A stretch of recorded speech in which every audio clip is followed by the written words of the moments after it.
Mistakes you should avoid at university on your way to success, part 2. In the first part of this series, we talked about 5 mistakes to avoid if you want to have a better journey at university. And we talked about overcommitting, we talked about procrastination, we talked about self-care. For the last 2 I'll let you check the video. In this part, we're going to talk about 5 other mistakes, because it was actually a list of 10 mistakes to avoid when getting to university. And I had to split it because I didn't want the video to be too long. So welcome to the second part. If you actually follow my advices and graduate from university with amazing grades, with a great journey, with an amazing experience, I hope that you're going to think about me. And if it comes in your mind to make me a gift, no worries, I'm good. But if you really insist, a Lamborghini will be okay. Just kidding. If you're really serious with your future, pay attention to the next minutes. You might not agree with the last one, but I really think it deserves its place in this list.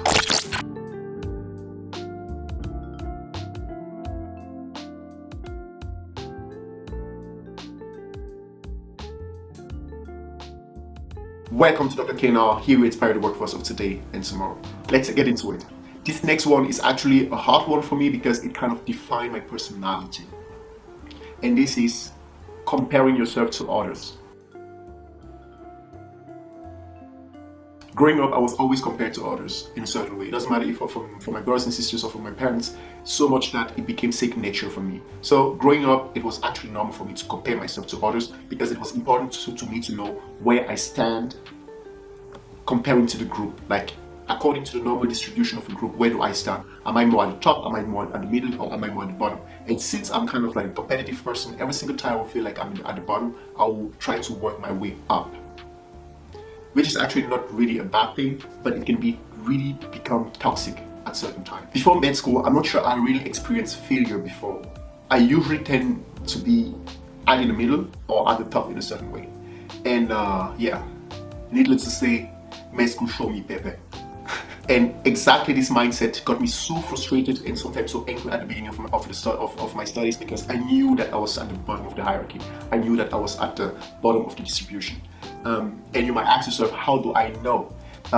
Simple, like the first exam. I can remember it was the exam of terminology. Terminology is actually a subject where we learn some Greek and some Latin, because it's important down the line to understand anatomy and stuff like that, because in Germany anatomy is all in Greek and Latin. So we had our first exam, and coming from the exam, I didn't even know, like I was like, okay, I think I'm going to pass, but I didn't know how good I'm going to pass.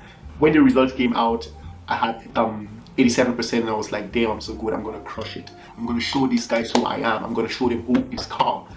Then I went to the cafeteria, and I got in a talk with my classmates, and we started talking about grades. And yeah, needless to say, no one I talked to had less than 92%. And I was like, oh, okay. And then they showed me how to look at the statistics of the class, which means like what was the worst grade, the best grade, and where's the average of the class, which means like which grade does most of the people have, or what is the range where most of the people are in. And I was in the bottom top 10%. Like, yeah, so such experiences kind of like got me highly frustrated and highly angry, because I was really not used to that. You have to understand that every single student journey is unique, and comparing yourself to others is just going to lead to stress, inadequacy, and you're going to feel bad about yourself. For example, I couldn't enjoy the fact that I passed the exam, although it was actually a great grade, but just because it was less than the grade of other people, I felt bad about it. What about the people that didn't pass the exam? I also don't want, and I also don't have to compare myself with them, but it's important to understand that your journey is unique, your path is unique. Over the years, I learned to accept it and understand that we didn't have the same starting line, but at least we don't have the same path. Instead of comparing myself to others all the time, I should focus on comparing myself to myself, but especially with the one I was today. So it's important for me to focus on progress, to be a better person every single day, not just as a person, but also on my grade. And it made me feel not just better about myself, but it also relieved the stress. If you like the video so far, I would appreciate it if you give it a thumbs up. Apparently, it helps the YouTube algorithm. The next one is actually not for me. It was inspired to me by my little sister, and it is relying solely on memorization. In my case, I will always say that I have a broken brain, or not really a broken brain, but I don't really trust my memory, if you can say it like that. But in the case of my sister, even when we when growing up, we all noticed like that she had the ability to get a lot of information or to keep a lot of information in her head, even phone numbers and stuff like that. And I talk about it because she studied biochemistry and also actually graduated. But she told me that at the beginning was okay, but with the time, she was not liking it anymore because she got in that with the wrong expectations. And by the end of her studies, like on her last year, she didn't want it to drop out. But she was also not really understanding the subjects. She was not understanding the stuff.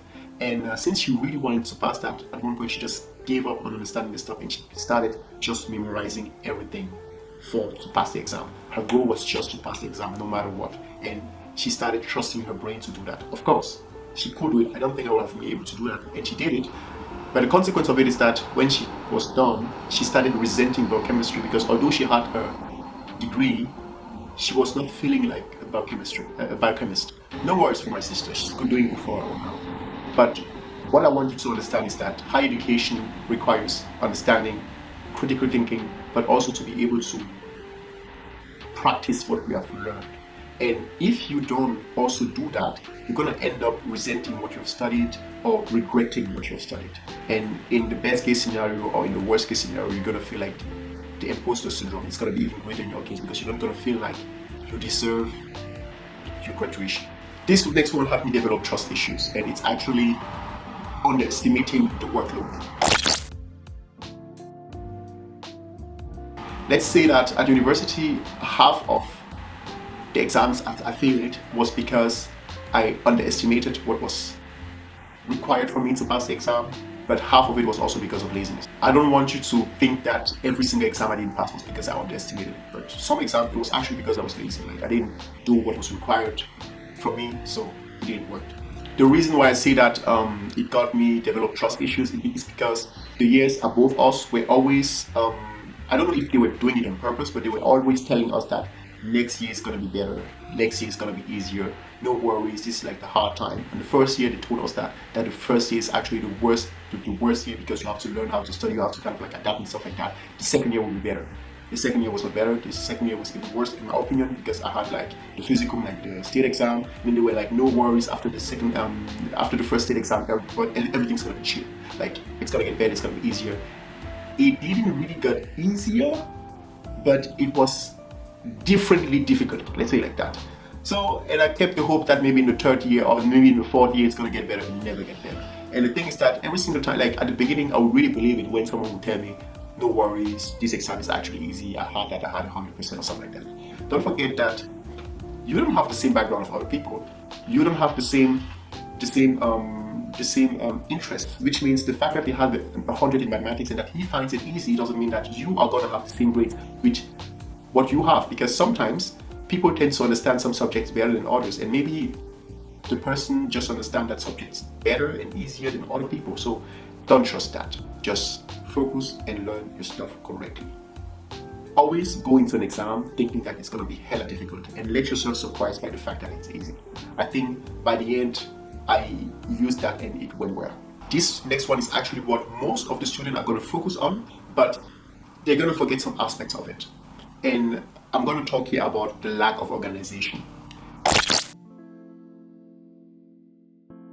When talking about organization, most of the people think time management, goals, and study materials, which is actually true. These three aspects are really important when it comes to organization, especially at university where you always have like busy program, you always have like plannings, and you always need to know what you have to study for and when you have to study it and with what you need to study it.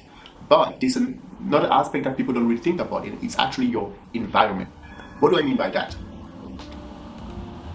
Your environment is going to shape your mind, and your mind is also going to shape your environment. I learned from the lesson of Jordan Peterson that your room or your bedroom or your house is actually a representation of your mind, which means if you have a messy mind, you're going to tend to have a messy room or a messy bedroom or a messy house.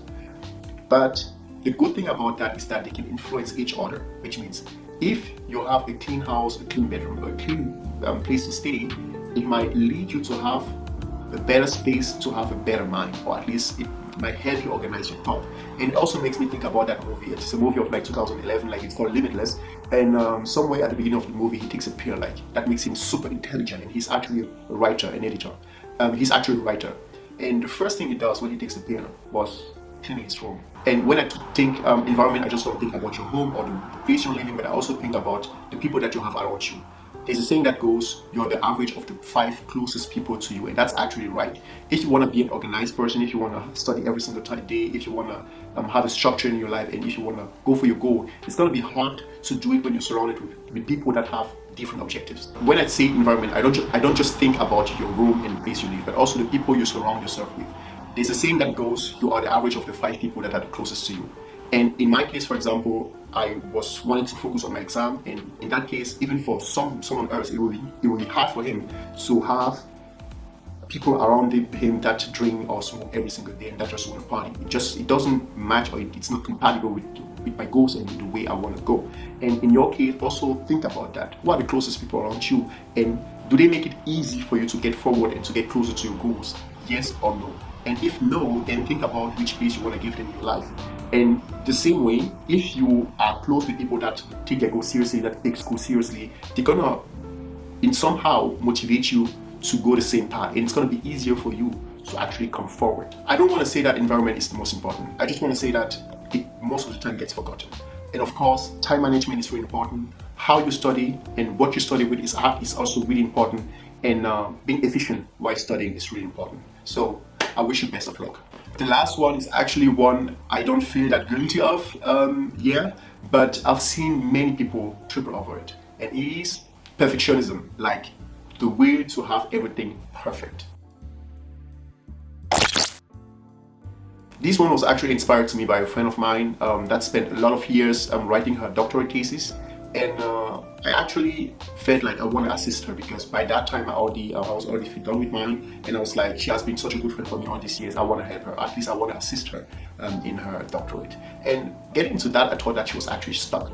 But the reality was that she wanted everything to be perfect. So everything would take like 5 times the time I would take to do the same job, because she was really onto details and she wanted everything to be perfect. And I think when you have that mindset, it's not bad to want to have a good result. It's not bad to want to try for good grades or to want to try for the best. But for some people, it's kind of like chronic. Like sometimes it's better, or sometimes think about doing the job first, and then trying to make it as best as you can. But also not worry about the fact that it is not perfect, because it's never really gonna be perfect. And in the case of the friend, even when she was done, I had to threaten her for her to submit her work, because she wanted to go over it again and again and again to find all the mistakes in the book. And I told her, it doesn't matter what happens, you're gonna have a feedback anyway. So if the feedback is bad, you're gonna know exactly what you need to change in your work. If the feedback is good, you're gonna have it behind yourself, and you can actually move to the next step, which is actually, in her case, concentrating on being a doctor. Thank you for staying with me so far. I hope you enjoyed the video. I hope you at least learned something from it, and see you in the next one.